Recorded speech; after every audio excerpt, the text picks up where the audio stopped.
सिर्फ एक रोटी और उसके ऊपर रखी यह एक मामूली सी दिखने वाली चीज, इस मौनी अमावस्या पर अगर आपने गौ माता को खिला दिया तो बरसों की गरीबी और दुर्भाग्य पल भर में नष्ट हो जाएगा। लेकिन ध्यान रहे, ये उपाय किसी को बताना नहीं है, चुपचाप करना है। आखिर क्या है वह जादुई चीज जो सीधा आपकी किस्मत के दरवाजे खोल देगी? जानने के लिए इस वीडियो को अंत तक और बहुत ध्यान से देखिएगा। नमस्कार दोस्तों और मेरे प्यारे भाइयों और बहनों, आप सभी को मेरा प्रेम भरा राधे राधे। आज का यह वीडियो कोई साधारण वीडियो नहीं है, ये आपके जीवन का वह टर्निंग पॉइंट साबित हो सकता है जिसकी तलाश आपको वर्षों से थी। आज हम जिस विषय पर बात करने जा रहे हैं वह इतना गहरा और इतना प्रभावशाली है कि अगर आपने इसे सच्चे मन से सुन लिया और समझ लिया तो मान लीजिए कि आपके जीवन के सारे संकट कटने वाले हैं। हमारे प्राचीन ऋषि मुनि जिस ज्ञान को हम तक पहुंचाना चाहते थे, आज मैं वही ज्ञान आपके सामने खोलने जा रहा हूं। बात हो रही है मौनी अमावस्या की। साल भर में 12 अमावस्या आती हैं, लेकिन माघ मास की मौनी अमावस्या का जो महत्व है वह बाकी सभी अमावस्याओं से बिल्कुल अलग और कई गुना ज्यादा है।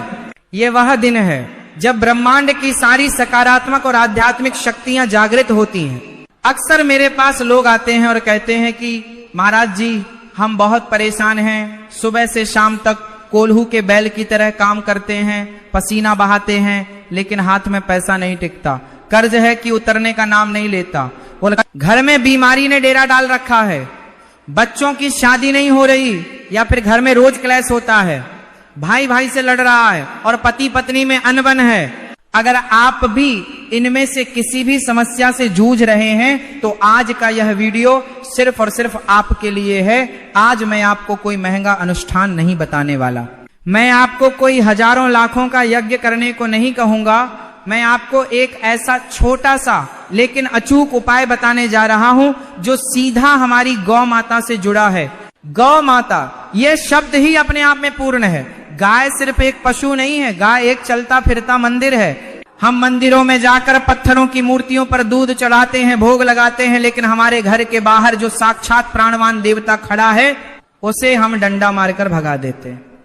यही हमारे दुर्भाग्य का सबसे बड़ा कारण है। शास्त्रों में लिखा है कि गाय के शरीर में 33 कोटि देवी देवता निवास करते हैं। आप सोचिए जरा, जब आप एक गाय को रोटी खिलाते हैं तो वह रोटी सिर्फ गाय को नहीं जाती, बल्कि वह 33 कोटि देवी देवताओं के मुख में जाती है। भगवान कृष्ण ने खुद नंगे पैर गायों को चराया है।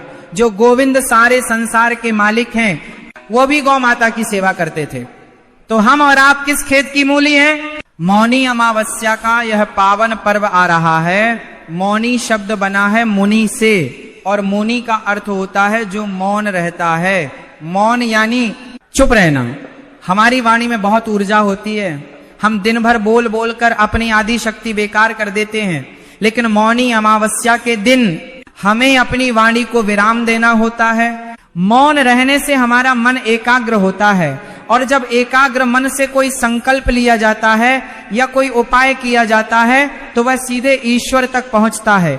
इसीलिए आज जो उपाय मैं आपको बताऊंगा उसकी सबसे पहली और सबसे जरूरी शर्त यही है कि आपको ये उपाय बिल्कुल चुपचाप करना है, किसी को कानों कान खबर नहीं होनी चाहिए।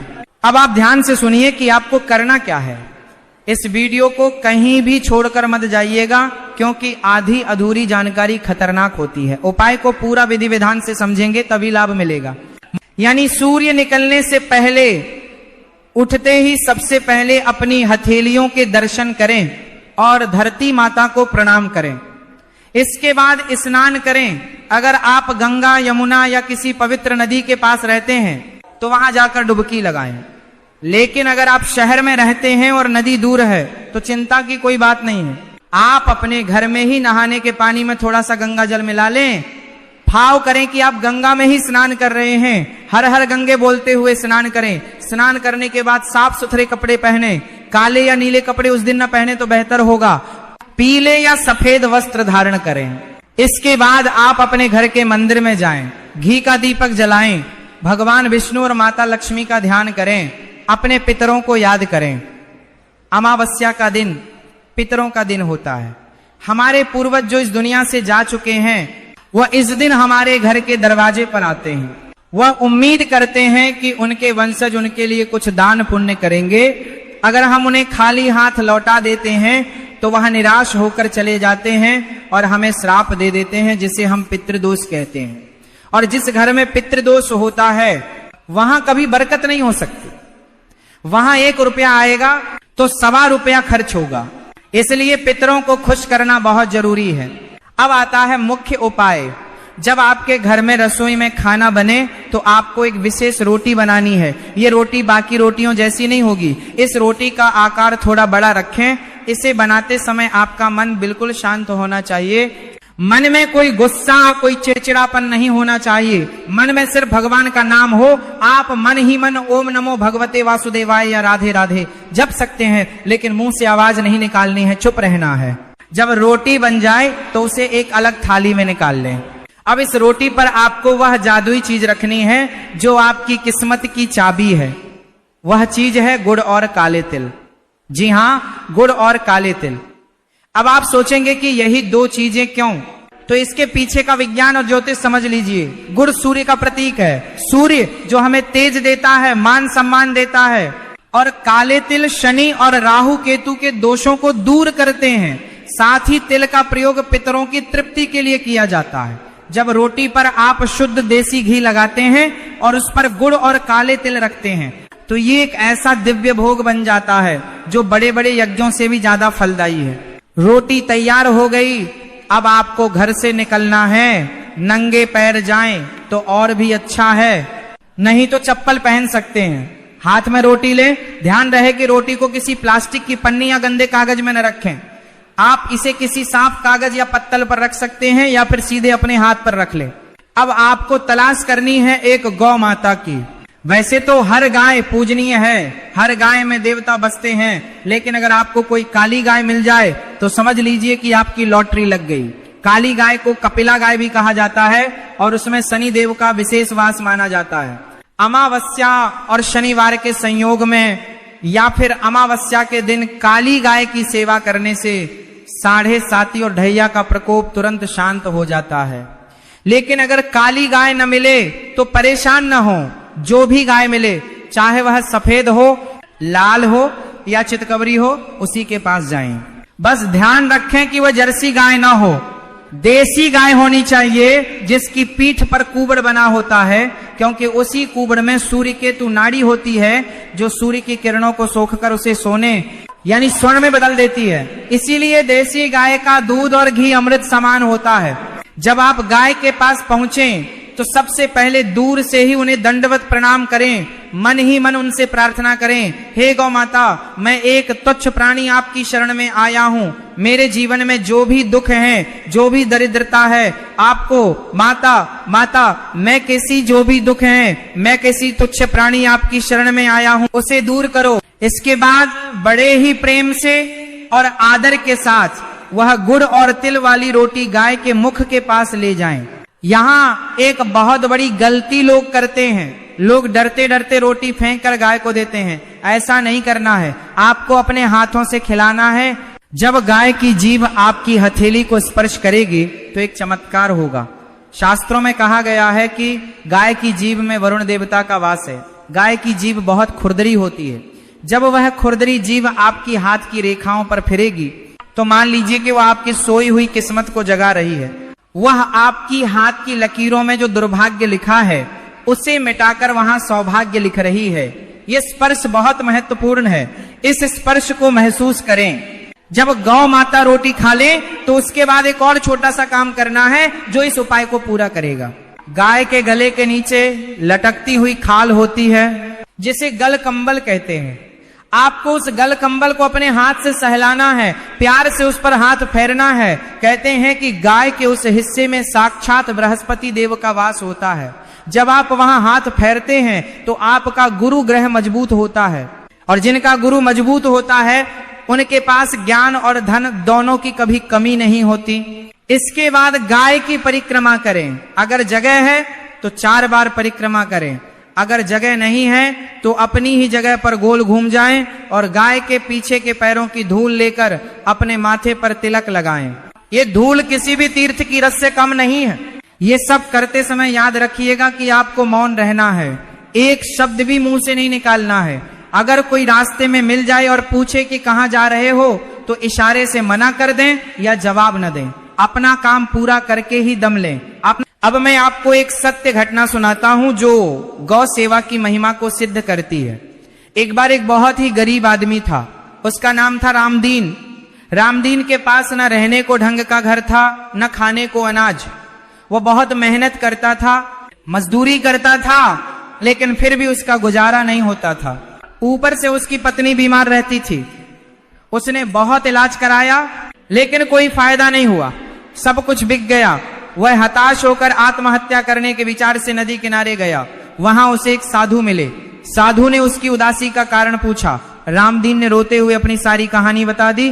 साधु महाराज ने मुस्कुराते हुए कहा कि बेटा, तूने जीवन भर अपनी मेहनत पर भरोसा किया लेकिन अपने पुण्य कर्मों पर ध्यान नहीं दिया। तेरे पितर तुझसे नाराज हैं, इसीलिए तेरा कमाया हुआ धन पानी की तरह बह जाता है। साधु ने उसे यही उपाय बताया जो मैं आज आपको बता रहा हूं। साधु ने कहा कि आने वाली मौनी अमावस्या को तू चुपचाप एक रोटी बना और उस पर गुड़ तिल रखकर काली गाय को खिला दे, और यह नियम बना ले कि रोज पहली रोटी गाय को देगा। रामदीन ने मरता क्या ना करता की तर्ज पर साधु की बात मान ली। मौनी अमावस्या आई, उसने बिल्कुल वैसा ही किया जैसा संत ने बताया था। उसने मौन रहकर बड़े भाव से गाय को गुड़ और तिल वाली रोटी खिलाई। उस दिन उसे अंदर से एक अजीब सी शांति महसूस हुई। उसे लगा जैसे उसके सिर से कोई बहुत भारी बोझ उतर गया हो। वह घर आया, धीरे धीरे चमत्कार होना शुरू हुआ। अगले ही दिन उसे एक ऐसी जगह काम मिल गया जहां उसे पहले से दुगनी मजदूरी मिलने लगी। उसकी पत्नी की सेहत में सुधार आने लगा। जिस डॉक्टर की दवा असर नहीं कर रही थी, उसी दवा ने काम करना शुरू कर दिया। रामदीन ने गौ सेवा नहीं छोड़ी। वह रोज अपने हिस्से की एक रोटी गाय को खिलाता।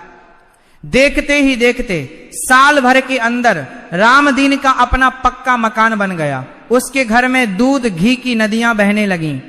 जो लोग उसे गरीब समझकर ताना मारते थे, आज वही उससे सलाह लेने आने लगे। ये है गौ माता की कृपा का साक्षात उदाहरण। और ऐसी एक नहीं, हजारों कहानियां हमारे आसपास मौजूद हैं। आज के आधुनिक युग में हम विज्ञान की बात करते हैं, तो चलिए मैं आपको इसका वैज्ञानिक पहलू भी बता देता हूं। गाय एकमात्र ऐसा प्राणी है जो ऑक्सीजन लेता है और ऑक्सीजन ही छोड़ता है। गाय के पास जाने से हमारी ऑरा यानी आभा मंडल शुद्ध होता है। गाय के शरीर से निरंतर एक सकारात्मक ऊर्जा निकलती रहती है। जब हम तनाव में होते हैं या डिप्रेशन में होते हैं और गाय के पास जाकर बैठते हैं या उसे सहलाते हैं, तो हमारा ब्लड प्रेशर नॉर्मल हो जाता है, हमारा तनाव कम हो जाता है। ये बात अब विदेशी वैज्ञानिक भी मान रहे हैं और वहां लोग काउ कडलिंग थेरेपी के नाम पर हजारों रुपये खर्च कर रहे हैं सिर्फ गाय को गले लगाने के लिए। और हमारे यहाँ यह खजाना मुफ्त में उपलब्ध है, फिर भी हम इसकी कद्र नहीं करते। दोस्तों, मौनी अमावस्या का यह उपाय आपको मालामाल बना सकता है। लेकिन मालामाल का अर्थ सिर्फ नोटों की गड्डी नहीं है। असली धन है निरोगी काया। अगर आपके पास करोड़ों रुपये हैं लेकिन आप बिस्तर पर पड़े हैं, तो वह पैसा किस काम का? असली धन है संस्कारी संतान। अगर बच्चे लायक निकल जाएं तो झोपड़ी भी महल बन जाती है, और अगर बच्चे नालायक हों तो महल को भी खंडहर बना देते हैं। असली धन है मन की शांति। गौ माता की सेवा से ये सब आपको मिलता है। मैं तो कहता हूं कि जिस घर में पहली रोटी गाय के लिए निकलती है, उस घर की तरफ देखने की हिम्मत यमराज भी नहीं करते। उस घर में अकाल मृत्यु नहीं होती, उस घर में कोई भूखा नहीं सोता। लेकिन आजकल हम क्या करते हैं? पहली रोटी गाय के लिए निकालने की बजाय हम कहते हैं कि यह तो जल गई है या टेढ़ी मेढ़ी बन गई है, इसे गाय को दे दो। या फिर जो रात का बचा हुआ बासी खाना होता है वह हम गाय को डालते हैं। यह सेवा नहीं है, ये तो आप गाय का अपमान कर रहे हैं। आप गाय को डस्टबिन समझ रहे हैं। याद रखिए, जैसा अन्न आप दान करेंगे वैसा ही फल आपको मिलेगा। अगर आप सड़ा गला खिलाएंगे तो आपका जीवन भी सड़ा गला हो जाएगा, और अगर आप प्रेम से ताजी और चुपड़ी हुई रोटी खिलाएंगे तो आपका जीवन भी प्रेम और स्नेह से भर जाएगा। तो इस मौनी अमावस्या पर एक संकल्प लें। ये संकल्प किसी और के लिए नहीं बल्कि अपने खुद के भले के लिए है। संकल्प लें कि हम अपने धर्म और अपनी संस्कृति से जुड़ेंगे। हम अपनी गौ माता की रक्षा करेंगे। आज गायें सड़कों पर पॉलीथीन खाने को मजबूर हैं, उन्हें डंडे मारे जाते हैं, उन पर तेजाब फेंका जाता है। ये देखकर दिल दहल जाता है। जिस देश में गाय को माता कहा जाता है, वहां गाय की यह दुर्दशा क्यों है? इसके जिम्मेदार हम और आप ही हैं, क्योंकि हमने सेवा करना छोड़ दिया है। हमने अपने घरों के दरवाजे गाय के लिए बंद कर लिए हैं। अगर हर हिंदू अपने घर से सिर्फ एक रोटी गाय के लिए निकाले तो भारत में कोई भी गाय भूखी नहीं रहेगी और ना ही सड़कों पर कचरा खाएगी। और जब गाय खुश रहेगी तो यह धरती खुश रहेगी, प्रकृति खुश रहेगी, और जब प्रकृति खुश होगी तो हम सब खुश रहेंगे। एक बात और जो बहुत जरूरी है, जब आप यह उपाय करें तो पूर्ण श्रद्धा और विश्वास के साथ करें। मन में यह शंका न लाएं कि पता नहीं इससे कुछ होगा या नहीं, क्योंकि तुलसीदास जी ने कहा है कि जाकी रही भावना जैसी, प्रभु मूरत देखी तिन तैसी। अगर आप पत्थर में भगवान मानोगे तो वह भगवान है, और अगर भगवान को भी पत्थर मानोगे तो वह पत्थर है। उपाय वही काम करता है जिसके साथ विश्वास जुड़ा हो। अगर आप अनमने मन से फॉर्मेलिटी पूरी करने के लिए रोटी खिलाएंगे तो उसका कोई विशेष लाभ नहीं होगा। इसलिए भाव का होना बहुत जरूरी है। मौनी अमावस्या के दिन दान का भी बहुत महत्व है। गाय को खिलाने के बाद अगर आपकी सामर्थ्य हो तो किसी गरीब को या किसी ब्राह्मण को अन्न का दान करें, तिल के लड्डू दान करें, गर्म कपड़ों का दान करें, क्योंकि नर सेवा ही नारायण सेवा है। लेकिन शुरुआत गौ माता से ही करनी है। मेरी माताओं और बहनों से विशेष निवेदन है कि आप घर की अन्नपूर्णा हैं। आपके हाथ में पूरे परिवार की सेहत और किस्मत है।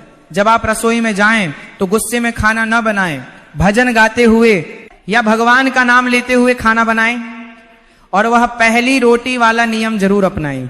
आप देखेंगे कि कैसे आपके घर का माहौल बदलने लगेगा, कैसे आपके पति का गुस्सा शांत होने लगेगा, कैसे आपके बच्चों का मन पढ़ाई में लगने लगेगा। ये छोटे छोटे बदलाव ही जीवन को स्वर्ग बनाते हैं। तो चलिए एक बार फिर से दोहरा लेते हैं कि आपको क्या करना है ताकि कोई गलती ना हो। मौनी अमावस्या के दिन सुबह जल्दी उठना है और स्नान करना है। पूजा पाठ करके मन में मौन व्रत धारण करना है, बोलना नहीं है। रसोई में जाकर पहली रोटी सामान्य से थोड़ी बड़ी बनानी है। रोटी पर घी, गुड़ और काले तिल रखने हैं। नंगे पैर या चप्पल पहनकर चुपचाप गाय के पास जाना है। गाय को प्रणाम करके रोटी खिलानी है और जीभ का स्पर्श कराना है। गाय के गलकंबल को सहलाना है और परिक्रमा करनी है। चुपचाप घर वापस आ जाना है। इतना सरल सा उपाय है। इसमें न तो आपका कोई पैसा खर्च हो रहा है और ना ही बहुत ज्यादा समय लग रहा है। बस 15 से 20 मिनट का समय आपको निकालना है। क्या आप अपने सुनहरे भविष्य के लिए इतना समय नहीं निकाल सकते? मुझे पूरा विश्वास है कि आप जरूर करेंगे। और हाँ, इस वीडियो को देखकर सिर्फ अपने तक मत रखिएगा, इसे अपने दोस्तों, रिश्तेदारों और व्हाट्सएप ग्रुप्स में शेयर जरूर कीजिएगा। हो सकता है कोई व्यक्ति बहुत मुसीबत में हो और उसे कोई रास्ता न सूझ रहा हो। आपका एक शेयर उस तक यह जानकारी पहुंचा सकता है और उसका भला हो सकता है। और जब किसी का भला होता है तो उसकी दुआ का एक हिस्सा आपको भी मिलता है। पुण्य बांटने से बढ़ता है। मेरा मकसद यही है कि जीवन को सरल बनाओ, आडंबरों में मत फंसो। छोटे छोटे उपायों से बड़े बड़े काम बन जाते हैं। बस जरूरत है तो सही दिशा और सही नीयत की। गौ माता हमारी रक्षक है, वह हमारी माँ है, और माँ कभी अपने बच्चों का बुरा नहीं करती। एक बार उनकी गोद में सिर रखकर तो देखो, वह तुम्हारी सारी चिंताओं को हर लेंगे। मैं ईश्वर से प्रार्थना करता हूं कि इस मौनी अमावस्या पर आपके जीवन का हर अंधेरा दूर हो जाए, आपके घर में सुख, समृद्धि और खुशहाली का प्रकाश फैले, आपकी तिजोरियां धन से भर जाएं और मन भक्ति से भर जाए। गौ माता का आशीर्वाद आप पर और आपके पूरे परिवार पर हमेशा बना रहे। अगर आपको यह वीडियो और यह जानकारी अच्छी लगी हो तो कमेंट बॉक्स में जय गौ माता लिखना ना भूलें, और अगर आपके मन में कोई सवाल है तो वह भी आप पूछ सकते हैं। हम कोशिश करेंगे कि आपके सवालों का जवाब दे सकें। हमारे चैनल के साथ जुड़े रहें, क्योंकि हमारा उद्देश्य ही यही है कि हम आपको धर्म और अध्यात्म से जुड़ी ऐसी बातें बताएं जो आपके जीवन को बेहतर बना सकें। राधे राधे।